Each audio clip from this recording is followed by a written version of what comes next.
오늘 낮에 제가 우리 김상용 집사님을 좀 만나서 식사도 하고 이야기를 좀 하는 시간을 가졌습니다. 그러니까 중국 출장 중이고 이제 간만에 나온 건데 지난주에는 이렇게 제대로 얘기도 못 했잖아요. 그래서 잠깐 좀 어떻게 지내는지 신방도 할 겸 그렇게 만났습니다.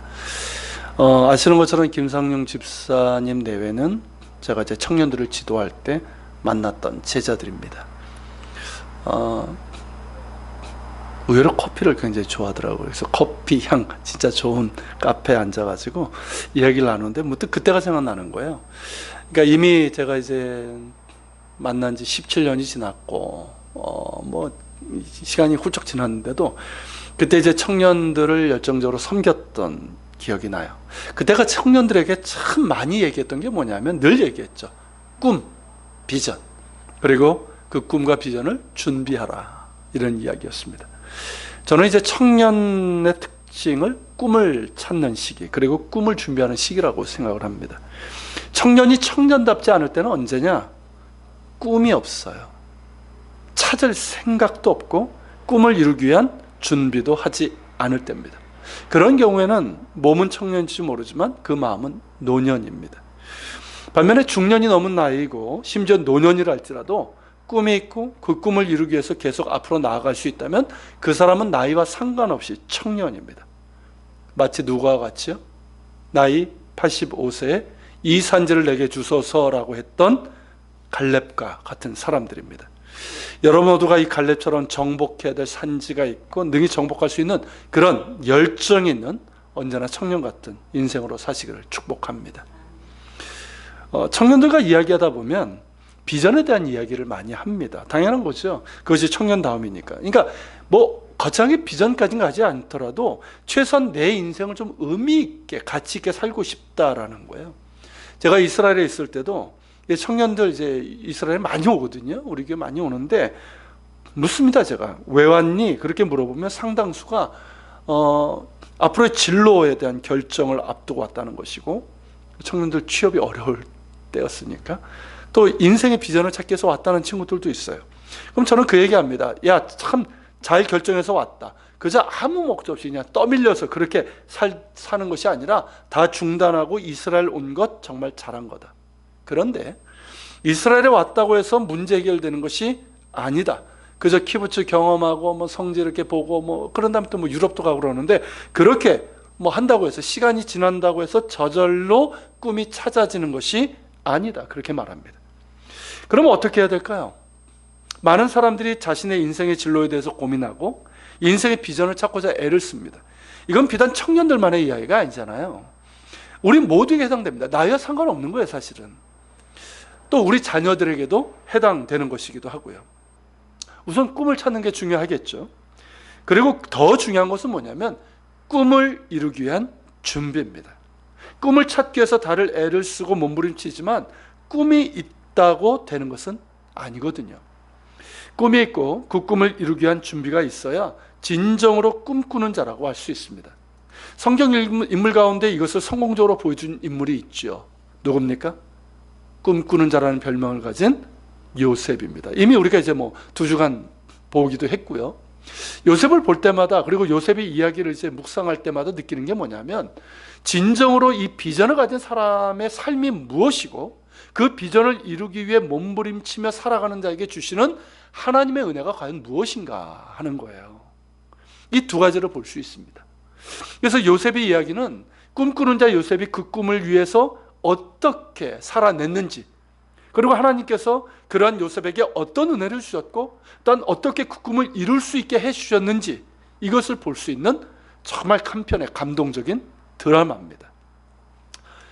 여러분들에게 한번 먼저 질문해 봅시다. 여러분들에게 비전은 뭡니까? 무엇이 비전입니까? 이건 나이와 상관없어요. 젊은이들에게만 해당되는 이야기가 아닙니다. 여러분들에게 무엇이 비전입니까? 많은 청년들이, 그리고 많은 사람들이 꿈, 비전에 대해서 이야기하는데 여러분 무엇이 꿈이고 무엇이 비전입니까? 내가 무엇을 위해 살아갈 것인가 하는 것인데, 특별히 우리 믿는 사람들이 고민하는 것은 그 꿈을 하나님 안에서 갖고 싶다는 거예요. 맞죠? 생각 같아서는 하나님이 야, 너 이게 너의 사명이야. 이거에 목숨 걸고 살아 이러시면 얼마나 좋을까요? 그런데 그렇지 않단 말이죠. 물론 그렇게 구체적으로 정말 보여주시고 그렇게 부르시는 경우도 있습니다. 이거는 특별한 어떤 사명이 있는 경우에 뭐 목회자나 선교사나 이런 경우, 물론 다 그런 것도 아니에요. 그런 예도 있습니다. 그런데 그보다 훨씬 많은 경우는 어떻습니까? 그렇게 주시는 게 아니란 말이죠. 우리가 비전을 구한다고 해서 항상 이렇게 확실하게 응답하시거나 즉각적으로 응답하시는 것도 아닙니다. 그래서 때로는 답답하고 그것 때문에 하나님께 매달리기도 하고 몸부림치는 거 아닙니까? 저도 20대 때 그랬거든요. 과연 무엇이 비전이고 무엇이 사명일까 생각을 해봤어요. 여러분, 비전의 다른 말이 사명 아닙니까? 하나님께서 나의 평생 목숨 걸고 하라고 하신 그것이 사명이고 비전이란 말이죠. 그런데 이런 감동을 주시는 거예요. 잘 사는 것이 사명이다. 공감하십니까? 잘 사는 것이 사명이다. 여러분, 사명을 영어로 콜링이라고 합니다. 부르셨다는 거죠. 하나님께서 무엇을 하라고 부르셨을까요? 그런데 자, 이 사명의 기본이자 출발점이 뭐냐면 바로 생명이에요. 살아있어야죠. 생명이에요. 자, 이 생명이 무엇입니까? 생명을 한자로 보면 살생 명할 명이에요. 이해가 되십니까? 살라는 명령이에요. 이게 바로 생명이에요. 그러니까 생명의 근원이 되시는 하나님께서 나에게 잘 살라고 이 땅에 보내셨다는 거예요. 그렇기 때문에 사는 것이 곧 명령이고 그냥 사는 것이 아니라 잘 사는 것이 하나님의 명령입니다. 그렇다면 어떻게 사는 것이 잘 사는 걸까요? 여기서 잘 사는 건 뭐 부자 되고 이런 거 뜻하는 게 아니에요. 자, 어떻게 사는 것이 하나님 보실 때 잘 사는 걸까요? 어떻게 사는 것이 하나님의 명령대로 사는 걸까요? 우리가 먼저 고민해야 될 것이 바로 이거예요. 비전에 대해서 고민하기 전에 우리가 정말 고민해야 될 것이 바로 이겁니다. 왜냐하면 여기서부터 사명이 나오고 비전이 나오는 거예요. 하나님 보시기에 잘 사는 것은 다른 것 아닙니다. 성경의 가르침, 하나님께서 성경을 통해서 우리에게 가르치는 말씀하시는 게 있잖아요. 그것을 요약해 보면 나옵니다. 예수님께서 성경의 가르침을 요약해 주셨죠. 두 가지로. 자, 마태복음 22장에 보면 한 율법사가 예수님께 나와 묻습니다. 어떤 계명이 제일 큽니까? 그러자 예수님께서 뭐라고 말씀하십니까? 이렇게 말씀하셨죠. 같이 있습니다. 예수께서 이르시되 내 마음을 다하고 목숨을 다하고 뜻을 다하여 주 너의 하나님을 사랑하라 하셨으니 이것이 크고 첫째 되는 계명이요 둘째도 그와 같으니 내 이웃을 내 자신같이 사랑하라 하셨으니 이 두 계명이 온 율법과 선지자의 강령이니라. 자, 하나님을 사랑하되 어떻게? 너의 마음을 다하고 목숨을 다하고 뜻을 다해서 하나님을 사랑하고, 또한 마찬가지로 내 이웃을, 그러니까 사람을 나 자신같이 사랑하라는 것이 이것이 성경의 요약이고 중심되는 메시지라는 거예요. 여러분, 바로 여기에 답이 있는 거예요. 이것이 성경의 핵심이고 중심 메시지라고 했었을 때, 자, 나에게 잘 살라고 생명을 주신 하나님께서 보실 때 잘 사는 것은 무엇일까요? 하나님의 뜻대로 살아가는 것 아닙니까? 그런데 그것이 바로 뭐다? 하나님을 사랑하고 이웃을 사랑하는 이것이라는 거예요. 생각해 보십시오.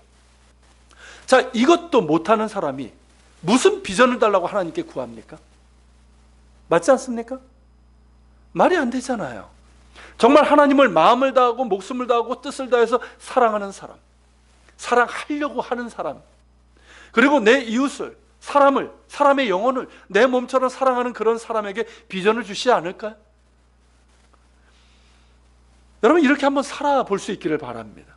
정말 나의 마음을 다해서 하나님을 사랑해 보자는 거예요. 정말 나의 목숨을 다하고 뜻을 다해서 하나님을 사랑해 보려고 하는 거예요.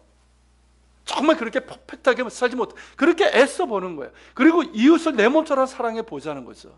여러분, 거기에서 무언가 보이지 않을까요? 하나님을 사랑하는 자, 이웃을 사랑하는 자, 정말 한 영혼의 가치를 알고 그 사람의 영혼을 사랑하는 자에게 설령 무언가 구체적인 것을 주시지 않아도 그 자체가 비전이고 그 자체가 사명이라고 저는 믿습니다. 그것이 우리에게 주어진 명령이거든요. 그 명령에 충실한 삶, 그것이 곧 사명이고 비전입니다. 거창한 거 아니에요. 바로 여기에요. 그것을 구체적으로 실천해 보자는 것이죠. 마음을 다하고 목숨을 다하고 뜻을 다해서 하나님을 사랑하는 것이 과연 무엇인지 많이 들어봤잖아요. 정말 그게 나에게 있어서 과연 구체적으로 뭔지, 내 이웃을 내 몸같이 사랑하라고 했는데 그것이 정말 구체적으로 무엇인지를 생각해 보자는 거예요. 그러면서 나의 삶 가운데서 구체적으로 실천해 보자는 것이죠. 무엇보다 예배를 통해서 실천해야 됩니다. 예배는 하나님을 사랑하는 출발점이고 기본입니다. 정말 마음을 다하고 목숨을 다하고 뜻을 다해서 예배를 드릴 수 있기를 바랍니다. 여러분, 하나님을 만난 사람들, 하나님으로부터 비전을 받은 사람들은 한결같이 예배 사람이었다는 거예요. 그렇지 않습니까? 예배 자리에 있지 않았던 사람들 가운데 하나님이 부르신 사람이 누가 있습니까? 다 예배자였어요. 그들은 예배에 목숨을 걸었던 사람들이에요. 여러분, 예배에 성공하는 여러분 되시길 바랍니다. 습관적으로 예배 드리는 것이 아니라 정말 하나님을 사랑하는 뜨거운 예배를 드리십시오. 예배를 통해서, 여러분 드리는 찬양을 통해서, 기도를 통해서, 그리고 선포되는 말씀을 통해서 하나님께서 무언가를 깨닫게 해주시고 보여주실 것입니다. 또한 여러분, 성도의 교제 가운데서 이웃사랑을 실천해 보십시오. 교회는 서로를 섬기는 자리입니다. 그 누구도 대접받는 자리가 아니라 섬기는 자리예요. 여러분, 섬김의 부르심이 있는 거예요. 우리 모두가 서로 사랑하는 자리입니다. 그 사랑을 실천해 보시길 바랍니다. 잘하고 계시지만, 그리고 하나님 사랑과 이웃 사랑을 여러분들 삶의 현장에서도 실천해 보세요. 하나님 사랑, 이웃 사랑은 교회에서만 하는 것이 아닙니다. 여러분들이 몸을 닦고 있는 삶의 자리들이 있잖아요. 그 자리에서, 가정에서 실천하고 적용돼야 합니다. 하나님을 사랑하고 이웃을 내 몸과 같이 사랑하는 사람, 가정에서 어떨까요? 가정에서 이웃사랑의 출발, 내 가족 아닙니까? 그렇죠. 뭐 멀리 가가지고 하는 게 아니잖아요. 내 가족이잖아요. 배우자를 내 몸과 같이 사랑하고, 자녀들 내 몸과 같이 사랑하고, 부모를 내가 내 몸과 같이 사랑하는 거예요. 가족 모두 하나님을 사랑하도록 그렇게 이끄는 것이죠. 자, 하나님을 사랑하고 이웃을 사랑하는 사람, 자, 직장에서 어떨까요? 달라지지 않겠습니까? 정말 하나님을 사랑하고 사람을 사랑하는 사람은 직장에서 어떨 것 같습니까? 하나님의 영광을 위해서 일할 것 같지 않아요? 단순히 그냥 돈 벌기 위해서, 먹고 살기 위해서 하는 것이 아니라 하나님의 영광을 위해서 하지 않겠냐는 것이죠. 그리고 하나님의 공의를 세우는 일을 하지 않겠습니까? 뭐 세상 사람과 똑같이 거짓을 행하고 편법을 행하고 그러는 것이 아니라 정말 하나님의 공의를 행하는 것, 좀 손해봐도 좀 꾸준히 일을 하지 않겠습니까?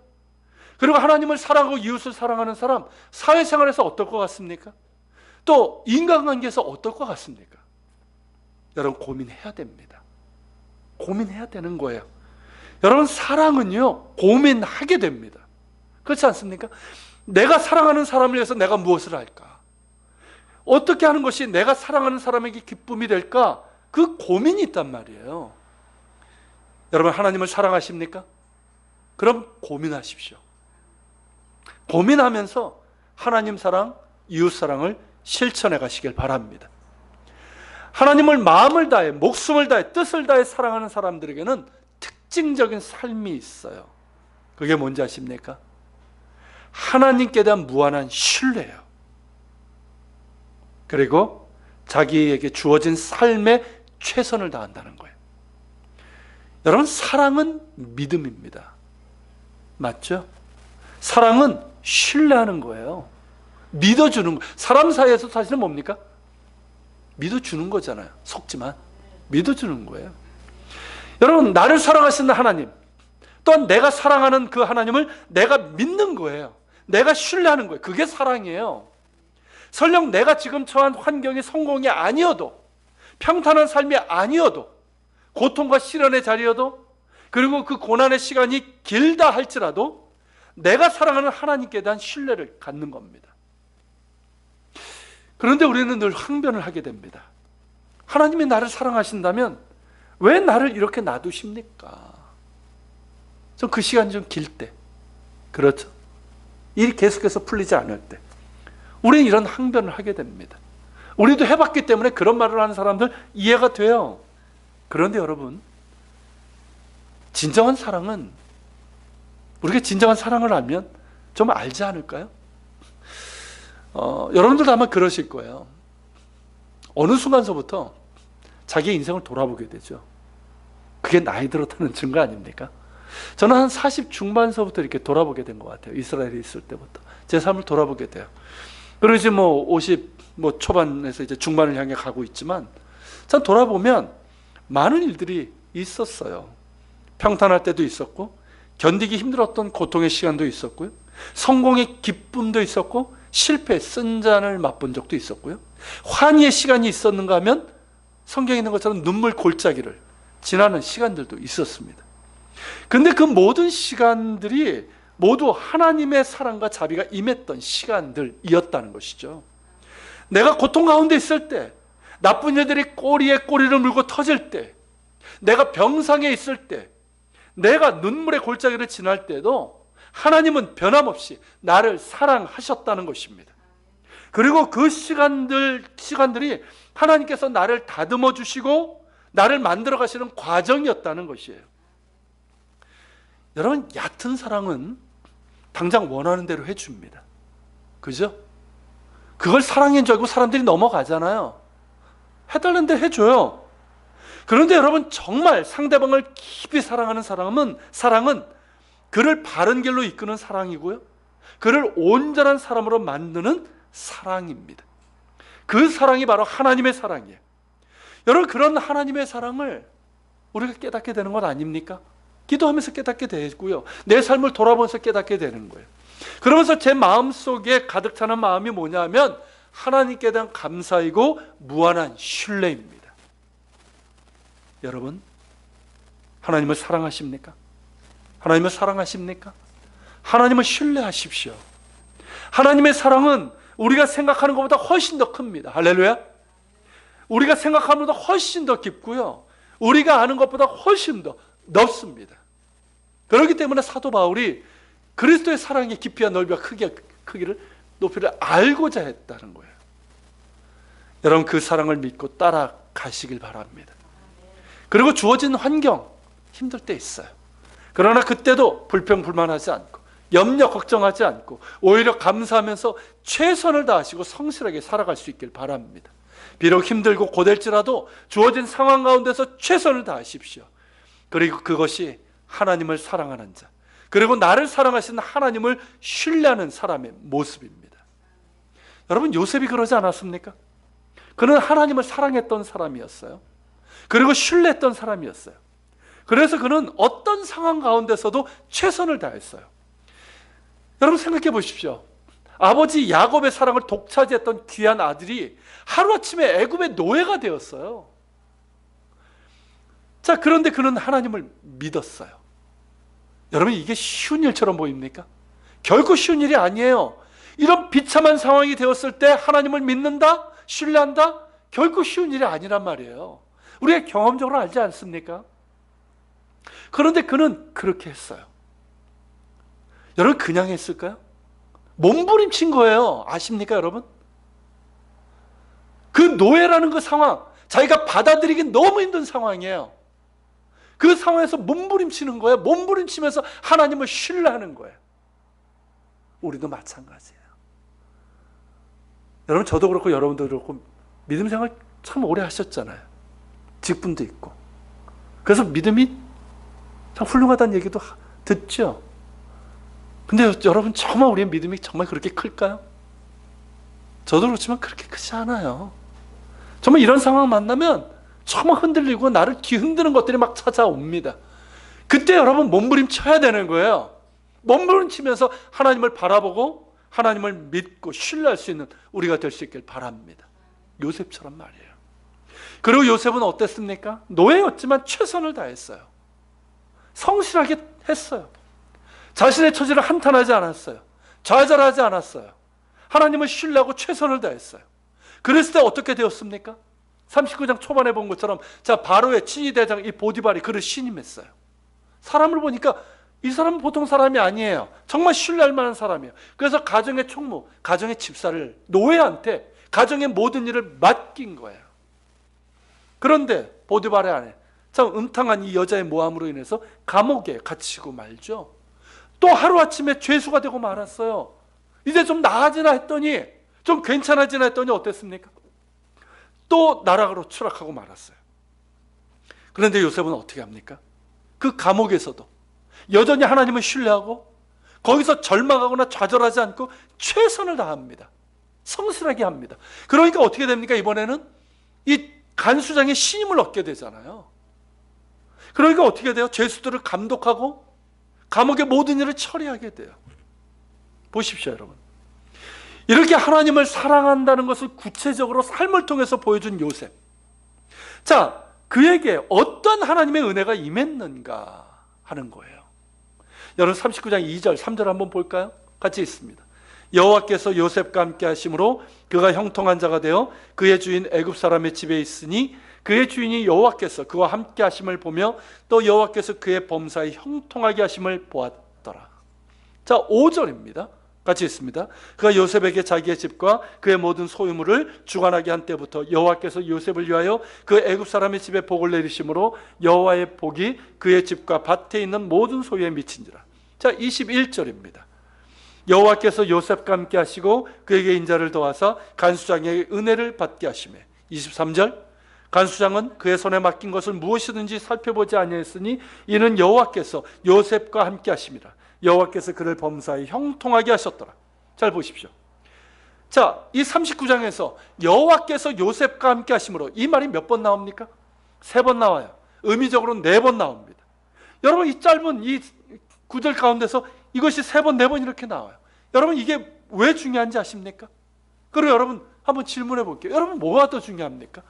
자, 나의 상황이 잘 되고 평탄하고 탄탄대로를 걷는 겁니까? 아니면 하나님께서 나와 함께 하시는 겁니까?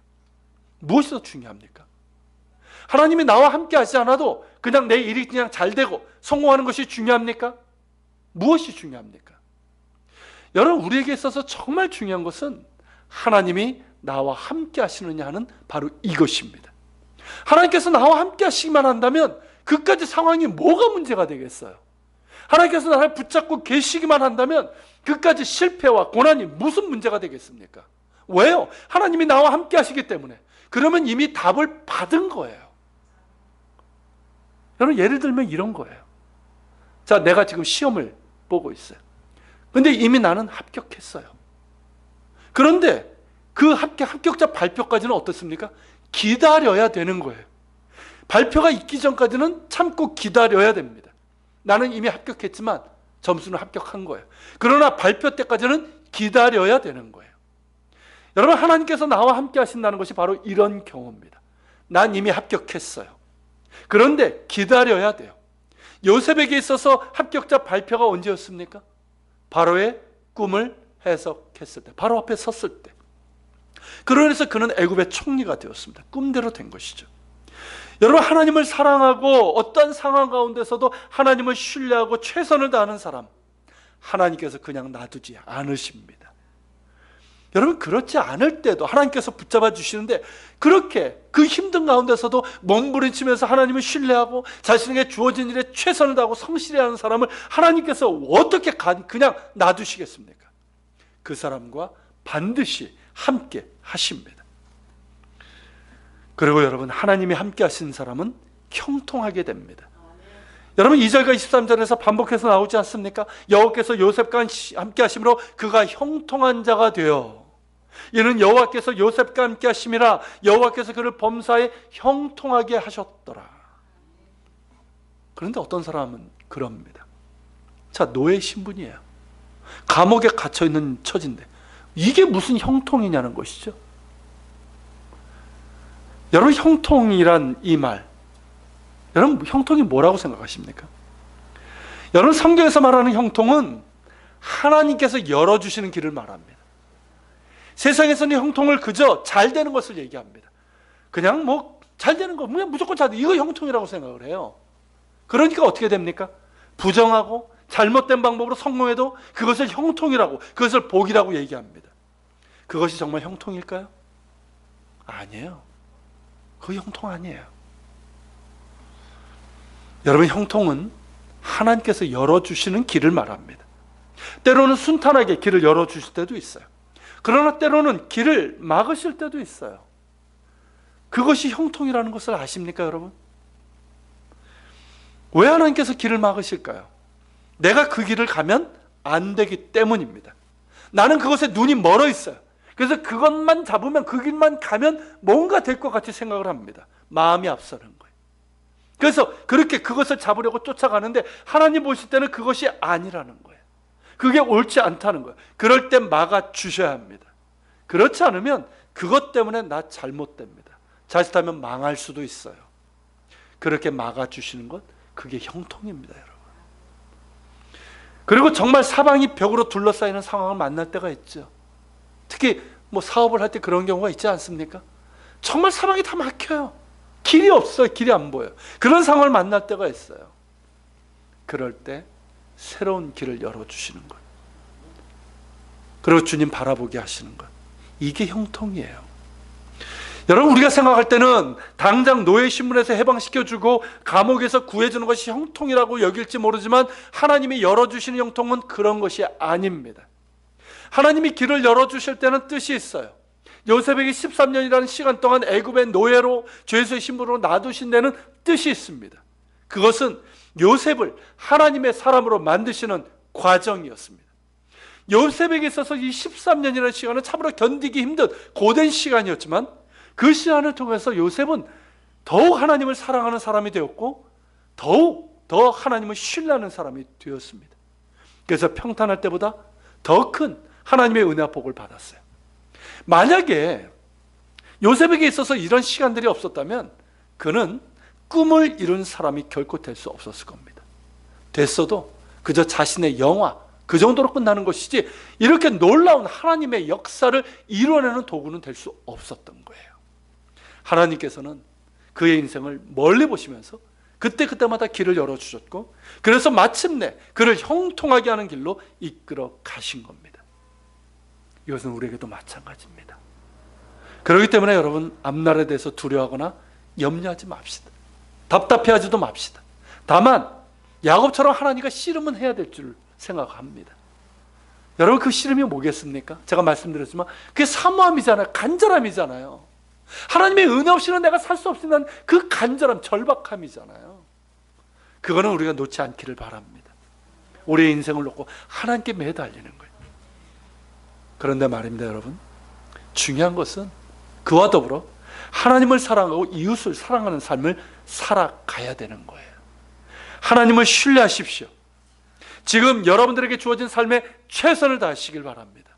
그럴 때 하나님께서 여러분과 함께 하실 것이고 때를 따라 돕는 은혜로 형통케 하실 줄로 믿습니다. 여러분, 주어진 상황에서 최선을 다하라고 했는데요, 이것이 성경적인 가르침입니다. 자신의 주어진 삶에 최선을 다하는 것 말입니다. 여기서 나온 사상이 바로 직업 소명론입니다. 종교개혁자 깔뱅이 주장한 내용이죠. 이게 성경의 가르침대로 한 거예요. 모든 직업은 하나님께서 주신 콜링, 사명이라는 거죠. 그러므로 주신 직업 최선을 다한 것이 곧 하나님의 뜻이고 그것이 비전이고 사명이라는 거예요. 이게 여러분 서구사회 직업관의 근간입니다. 하늘, 천직, 하나님이 주신 직업이라는 개념이죠. 그런데 우리나라 경우는 어떻습니까? 뿌리 깊은 이 산업공상의 개념에서 여전히 벗어나지 못하고 있습니다. 그러니까 좀 고되고 손에 때를 묻히거나 기술직에 대해서 뭐라고 생각합니까? 천직으로 생각하죠. 근데 무슨 천? 하늘천이 아니라 천할천, 천직으로 생각합니다. 그러니까 배우지 못하고 천한 쌍것이나 하는 일로 그렇게 만들어 버렸어요. 이런 사고가 우리들 가운데 있어요. 요즘 젊은이들에게도 있습니다. 예전에 제가 고3 학생에게 물은 적이 있어요. 너 왜 대학 가려고 그러니? 얘가 뭐라고 했는지 아십니까? 손에 때 묻히기 싫어서요. 그 다음에 한 말이 더 기가 막혔어요. 우리 아빠가 그랬어요. 여러분, 이것이 지금 우리가 가지고 있는 생각 아닙니까? 우리 자녀들에도 여전히 이 산업공상의 개념으로 이 직업관을 심어주고 있지는 않은가 말이에요. 여러분은 지금 자신의 직업, 지금 하고 있는 일들, 그것이 가사든 무엇이든 그것이 하나님께 주신 천직, 하늘천, 이 천직이라고 생각하고 계십니까? 모든 직업에는 귀천이 없으며 그것이 죄를 짓고 하나님의 영광을 가리는 것만 아니라면 모든 직업이 하나님의 콜링, 천직임을 믿으십니까? 자신이 하고 있는 일을 천직이라고 믿는 사람은 자신의 일에 최선을 다해야 합니다. 모든 일을 하든 주의 영광을 위해서 하려고 할 것입니다. 따라서 그 일 자체가 사명이고 비전이 될 수 있는 거예요. 여러분, 가정, 이 가사일도 그런 의식을 갖게 되면 그 자체가 사명이고 비전이에요. 할렐루야. 자꾸만 요즘 여성분들이 이 가사일을 아무것도 아닌 어떤 헛된 낭비로 생각하는데 절대 그렇지 않습니다. 그 무엇보다도 귀한 콜링이고 사명이에요. 그렇지 않습니까? 하나님의 사람을 키워내는 거잖아요. 천국을 만들어가는 일이잖아요. 이것보다 더 중요한 게 어디 있습니까? 아무리 돈 많이 벌어오면 뭐합니까? 가정은 지금 지옥이 돼가고 있는데. 그렇지 않아요? 자녀들은 엉망이 되고 있는데. 뭐가 귀한지를 생각을 해야 돼요. 여러분, 그리고 우리는 무슨 사명이니 비전하면 어떻습니까? 한국교회가 그런 모습이 참 많아요. 사명에 비전하면 자기가 하던 일 다 때려치고 전혀 다른 일을 하는 것을 생각합니다. 신학교 가고 선교지로 가는 것만 생각합니다.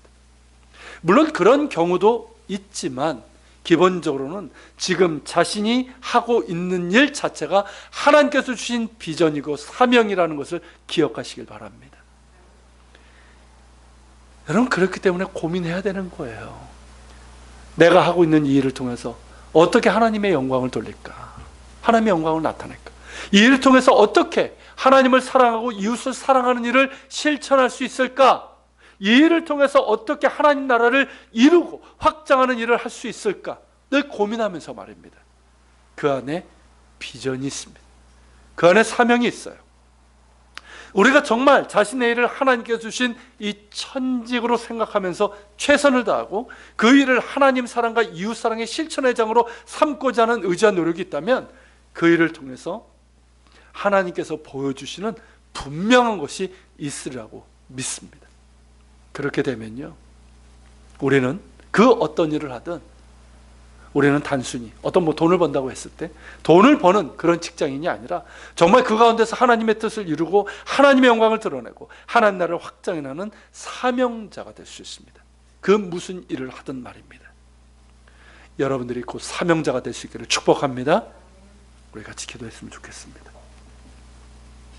오늘 말씀을 기억하면서 우리 같이 기도하면서 나갑시다.